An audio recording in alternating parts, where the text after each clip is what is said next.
এ বিষয়টা বিস্তারিত জানাতে বরিশাল থেকে আমাদের সাথে সরাসরি যোগ দিচ্ছেন কাউসার হোসেন রানা। রানা,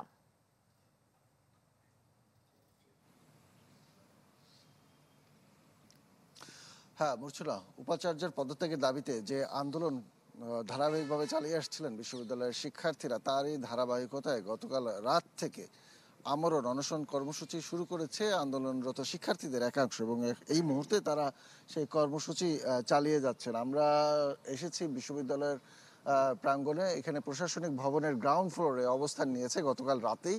সেই গ্রাউন্ড ফ্লোরে কিন্তু এখনও তারা রয়েছে, যেহেতু এখন অনেক সকাল, রাতে তাদের অনেকেই বিশ্রাম নিয়েছেন, ঘুমোচ্ছিলেন।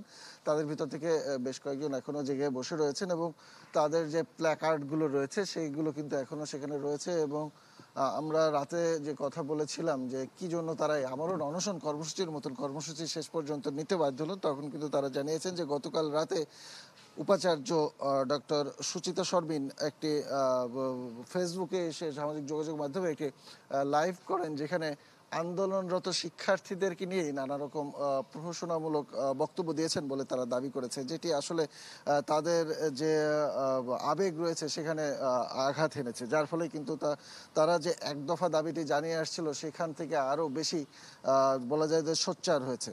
এর সাথে আরও কোনো কর্মসূচি থাকবে কিনা সেই বিষয়টিও কিন্তু তারা এখন সিদ্ধান্ত নিচ্ছে, কারণ এর আগে সংবাদ সম্মেলনে গতকাল দুপুরে তারা যখন বিক্ষোভ করেছিল তখন কিন্তু বলেছিল যে প্রয়োজনে তারা সড়ক অবরোধের মতন কর্মসূচিতেও যেতে পারে, কিন্তু সেটিও কিন্তু নিশ্চিত ছিল না। কিন্তু তারা চাচ্ছিল যে নিয়মতান্ত্রিকভাবে যে আন্দোলন কর্মসূচি রয়েছে সেই আন্দোলন কর্মসূচি তারা চালিয়ে যাবে।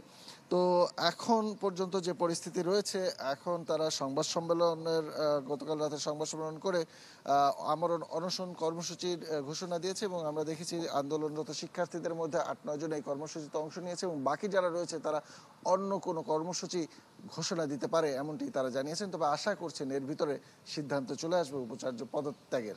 এই ছিল এখানকার সর্বশেষ পরিস্থিতি। মূর্ছনা। রানা, আপনাকে ধন্যবাদ। দর্শক, বরিশাল থেকে আমাদের সাথে যুক্ত হয়েছে সহকর্মী কাউসার হোসেন রানা। নগদ পেমেন্টে 500 টাকা পর্যন্ত ক্যাশব্যাক, আর লেনদেনে প্রতিদিন ডিপ ফ্রিজ এবং ঘন্টায় ঘন্টায় এসি টিভি সহ দারুণ সব গিফট।